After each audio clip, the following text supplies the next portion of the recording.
I wasn't the only person struggling with confidence and consistency. And so as we started to bring it down to the human level and really work on this concept of chasing contribution and knowing the dollars will follow, I started helping other people. And that was where I found the most joy, is really just the teaching and the being of value to others. And the business from that point forward just continues to take care of itself. It's like chase the contribution and the dollars will follow. And, that maybe sounds too hokey, but it does work. And take us back to that credit card decline. I'm curious because the woman I'm talking to now is super successful. You've achieved, accomplished, and you're on the other side of it. But what did that feel like in that moment?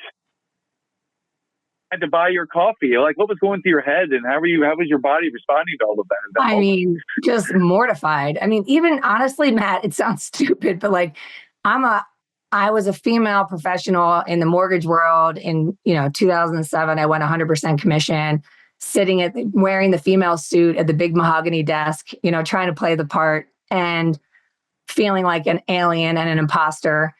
And I remember thinking genuinely, like, what do I wear to ride a bike? I mean, I can't wear a skirt and I can't wear dress pants. And so, yeah, I mean, the whole experience was just absolutely mortifying from the very beginning. And also the level of desperation I had that this guy hopefully picks me and actually I get a paycheck from it. I mean, my husband and I were getting married 2 weeks later. And I remember thinking, thank God we invited 230 people to the wedding, because hopefully we'll get enough money gifts that will help us pay the mortgage. Yeah. It's just crazy. Awesome. So the coaching was great. And the reason I coach today is that one of the things I look back on is that I was given a playbook and I was desperate. So tell me what to do and I'll do it.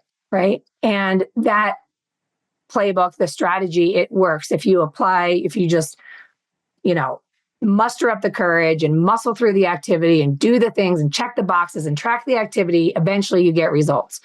And it was working fine. I was making money and paying my bills. And the problem was I just didn't feel aligned. I didn't feel authentic in anything I was doing. And I was doing the activity to get the deals, to make the money out of desperation, but I didn't feel aligned. Like, it was almost like the version of me that showed up on the weekends with friends and family who's having a good time and living my best life. And then I go to work on Monday morning and I put on my work hat and it weighs 400 pounds. Oh, ugh. Oh, Here we go, And so it was 4 years later that I read The Go-Giver, and The Go-Giver just totally changed my life. And I realized that the reason I felt misaligned with all of the activity up to date was that it was all about me getting, like, do this to get that. And so I had become a go-getter and I had assimilated to the go-getter hustle culture in order to get deals and make money, because I didn't want the pain of being broke again. But when I read The Go-Giver, I had this huge paradigm shift, and I developed a strategy that allowed me to actually be of value to people when they don't need my services. And it evolved into this very specific strategy that ultimately allowed me to double my business seemingly overnight. I was pregnant with my second child, and I went from averaging 30 some transactions a year to doing 80. And the money was great, and I was drowning, and I was crumbling, and I was becoming a shell of myself. I was working 24/7. I had a toddler. I was about to have a baby, and I was like, this is not freedom and flexibility. So I almost quit the business and then developed a plan to get some help.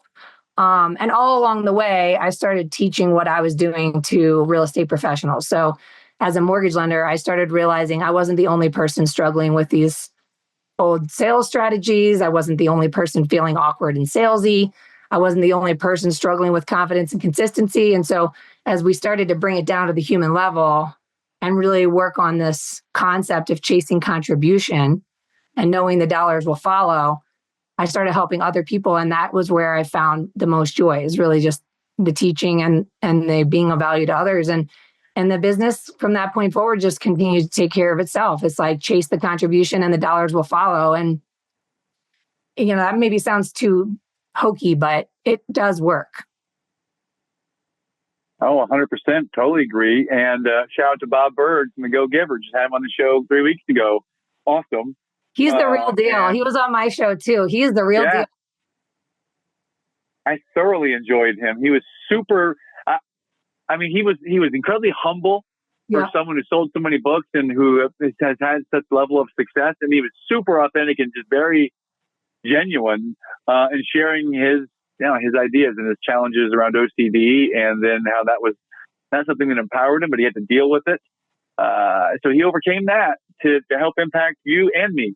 Because my first business retreat was around his book.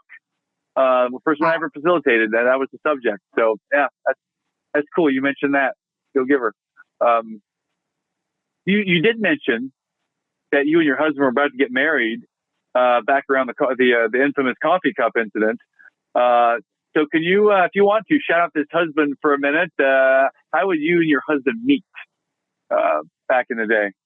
Well, we met in a bar, which is fitting for us. No, I was Outback Steakhouse. No, I was living in Barcelona.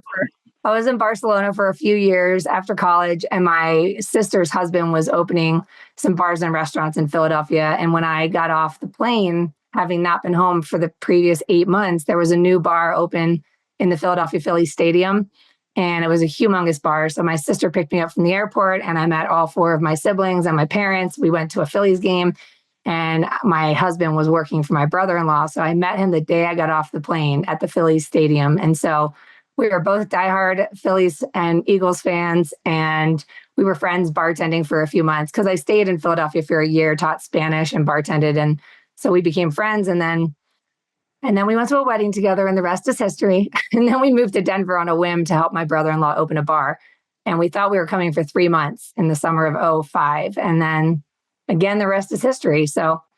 And then about 10 years later, we thought we were moving to Winter Park, a little ski town, for the summer. And we stayed here. So we now live in a ski town in Colorado. We've been here the last 8 years. It's been great.